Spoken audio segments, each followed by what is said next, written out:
Les micro-organismes sont parfois pathogènes, c'est-à-dire qu'ils sont dangereux pour l'homme ou même l'environnement. On va voir que d'autres micro-organismes ne sont pas dangereux du tout, ils sont même parfois bénéfiques. Le rôle bénéfique des micro-organismes. Donc quand on parle de bénéfique, ça veut dire utile pour l'homme ou et pour l'environnement. Par exemple, on les utilise pour l'alimentation. Donc on peut faire du yaourt, on peut faire du pain, on peut faire de la bière grâce aux micro-organismes.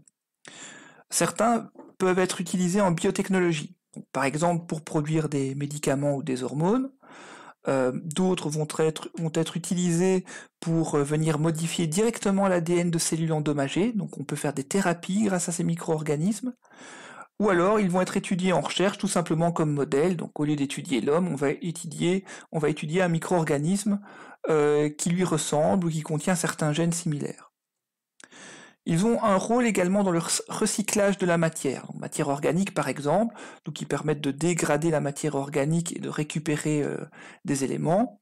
Ils interviennent également par exemple dans l'épuration, donc les stations d'épuration. Et pour terminer, on les retrouve également dans notre flore, notre microbiote. Par exemple, le microbiote intestinal, ce sont tous les micro-organismes qui nous permettent de vivre.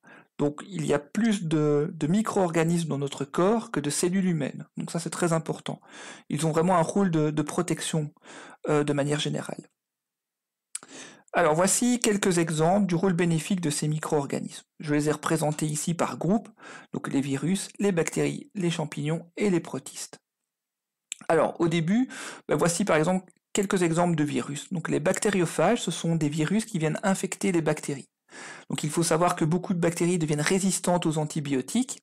Donc une des alternatives, c'est ce qu'on appelle la phagothérapie, c'est de tout simplement utiliser ces bactériophages pour venir tuer ces bactéries qui sont résistantes. On peut aussi utiliser ce qu'on appelle la virothérapie.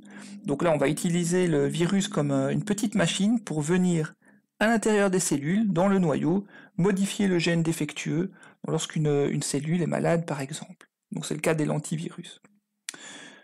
D'autres bactéries ici, qui sont très utiles également, c'est par exemple Lactobacillus. Donc Lactobacillus fait partie de notre flore, donc par exemple dans la flore vaginale, c'est un exemple ici sur la photo, donc on voit une cellule humaine ici avec le noyau au centre, et on peut observer tous les petits lactobacilles qui sont représentés ici. Donc ils ont un rôle de protection. Également une autre bactérie intéressante, c'est Escherichia coli. Donc Escherichia coli est une bactérie de l'intestin qui va être aussi utilisée en recherche. Donc c'est une bactérie qui est utilisée depuis des dizaines d'années pour étudier des gènes en laboratoire, mais également pour produire par exemple des hormones. Donc certaines personnes sont malades, elles ne peuvent plus produire d'insuline, une hormone naturelle. On va utiliser ces bactéries pour produire de l'insuline à la place des cellules malades. Au niveau des champignons, on retrouve la levure de bière qui permet de faire du pain, de l'alcool, donc qui est très utilisé également en recherche puisqu'on va retrouver certains gènes humains qui ressemblent très très fort dans cette levure, donc c'est Saccharomyces cerevisiae. Et donc en étudiant certains gènes, on peut étudier indirectement le cancer par exemple. Un autre champignon important, c'est par exemple Botrytis. Botrytis qui peut être utilisé parfois, par exemple, pour faire du vin. Donc il faut savoir que ce champignon va donner un arôme, un goût spécial au vin. Donc il est très utilisé en viticulture. Et pour terminer les protistes, donc des protistes flagellés, je peux prendre l'exemple de Bodo ou d'Oicomona qui sont deux protistes flagellés qui vont être utilisés dans l'épuration des eaux.